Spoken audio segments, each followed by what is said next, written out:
And are you refreshed? Good. You're ready to play our silly game? Yeah, I'm ready to do it your way. Just give it 30 days.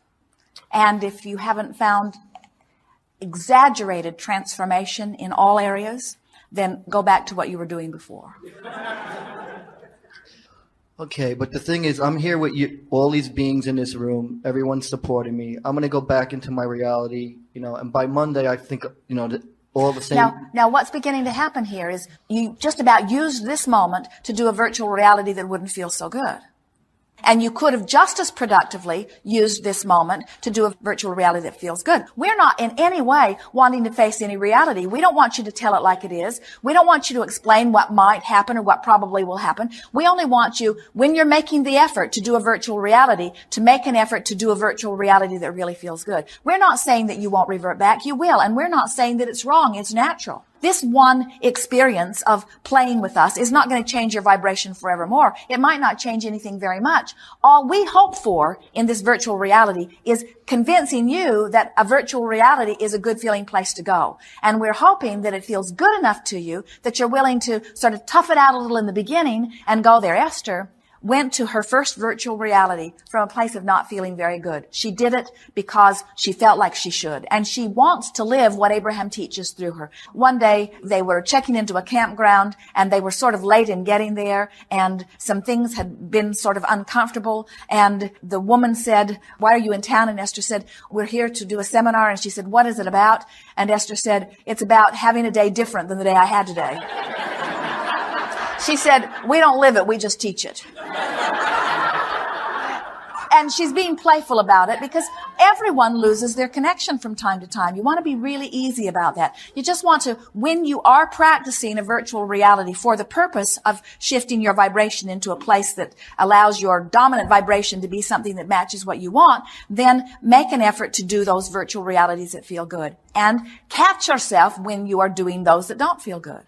Esther would catch herself in the middle of a sentence that goes something like, "Well, what I've been worrying about isn't that the perfect setup for a negative virtual reality? What I've been worrying about is," now let me see if I can't focus on it, chat with you about it, and activate it into a whole new place here. Where what you're wanting to say is, "Well, wouldn't it be nice if," or "What I've been thinking would be nice if." You're just wanting to find moments in time because your life is about a string of moments in time. It's not about your career and where it's going. It's not about the world and its acceptance of you. It's not about what your body or your financial condition is becoming. Your life is only a series of now. So often you stand in your now unhappy, trying to improve a future moment. Well, I'll work really hard so that I can have fun on the weekend. Or I'll work really hard and I won't spend that money. I'll save that money so that I can retire. Or won't it be nice when I don't have to do this anymore?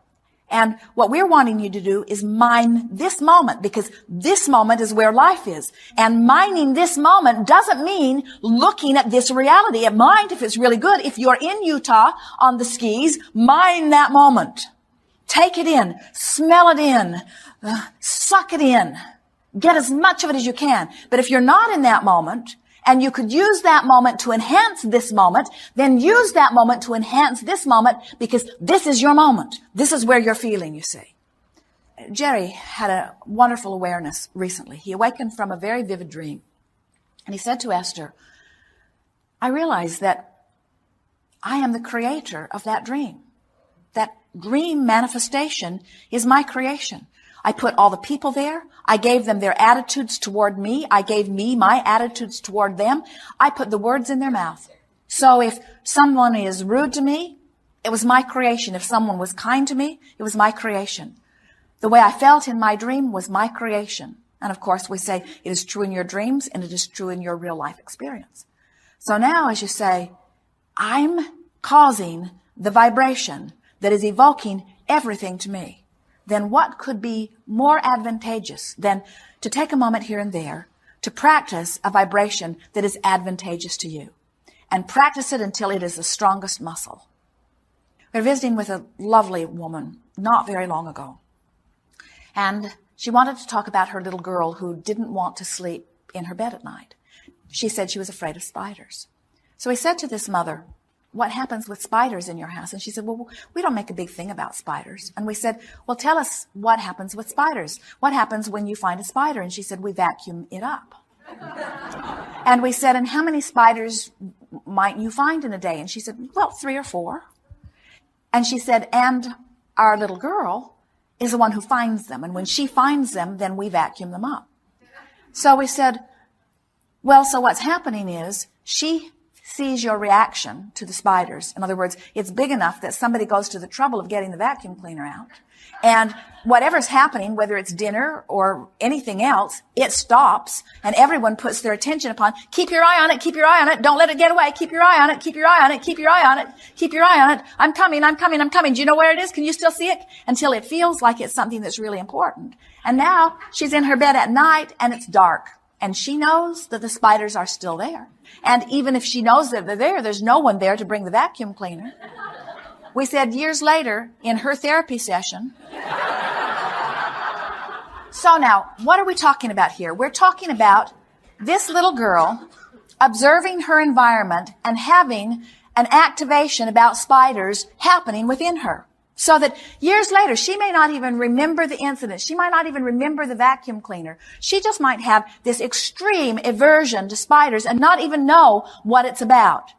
And so many counselors will say, well, that's why it is of advantage to get back in there and figure out all of the things that happened in those early stages so that you can sort of clean them up and put them in the right place. And we say, but that's a lot of house cleaning. In other words, that would take more time than your lifetime could yield you. Instead, just say, I'm going to, in the same way that incident with my well-meaning parents activated within me a vibration that does not serve me, I can damn well go to a virtual reality today for 30 seconds and activate a vibration that does please me on purpose.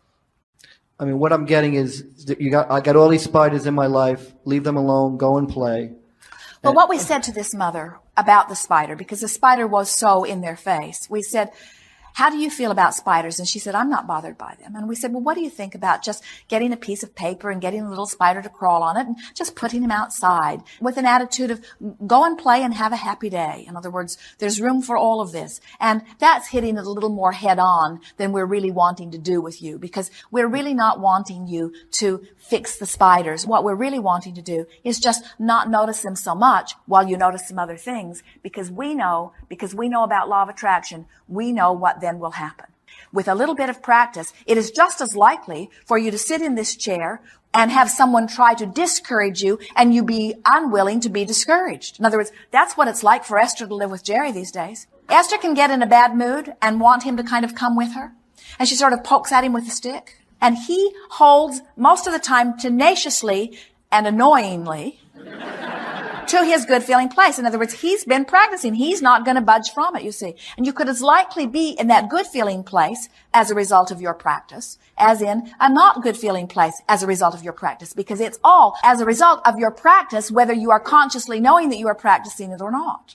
It's like, what kind of virtual reality is going on with you when you turn on the television and you see that endless stream of commercials that is designed to activate your feeling of vulnerability relative to your body? Esther saw a commercial the other day. She could not believe it. A beautiful little girl looked just like Tracy when she was that age. Blonde hair, she had on a little cotton dress. She is skipping down the street. And Esther looked at the commercial. She was drawn to it because this beautiful little girl reminded Esther of her beautiful little girl. And the commercial said, she's 6 years old. And her mother had early stages of breast cancer and was properly insured and treated. And Angela is on her way to play with her mother. And then they showed the same picture again, only not in color. This is Angela. Her mother did not have insurance.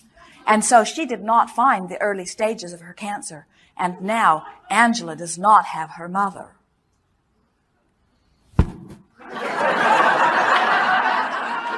Every vulnerable feeling was activated within Esther. All those feelings of how mothers need to be there for their children and how things that Esther thought she'd left far behind. That commercial powerfully and professionally and exactly knew how to activate within Esther. Where do I sign? Where do I sign? Give me the stuff. What does it take to prevent that from happening? In other words, all of that is activated. And so we know that stuff happens. And you observe it, and it's exaggerated, and you pick it up, and you develop these patterns of vibration. We're just saying you don't have to stay stuck with what you've gathered up. You can practice a little bit, 30 seconds here, 30 seconds here, and in 30 days be in a whole different place than you are right now.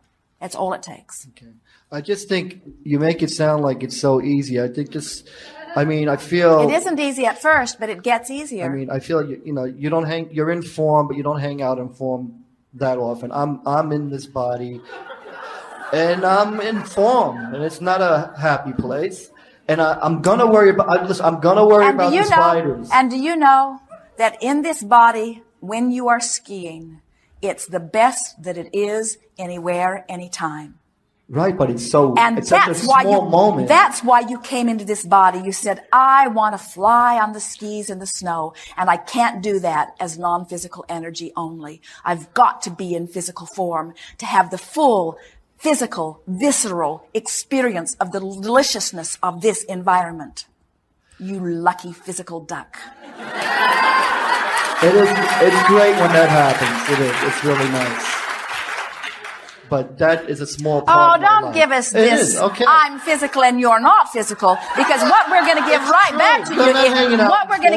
back to you is you're non-physical in physical body. And the whole thing that we're wanting to get you to do is to bring the physical into a vibrational place that allows the fullness of the non-physical. Because you're right. When you're physical and you're focused in some funk that doesn't allow the fullness of who you are, that sucks. That does.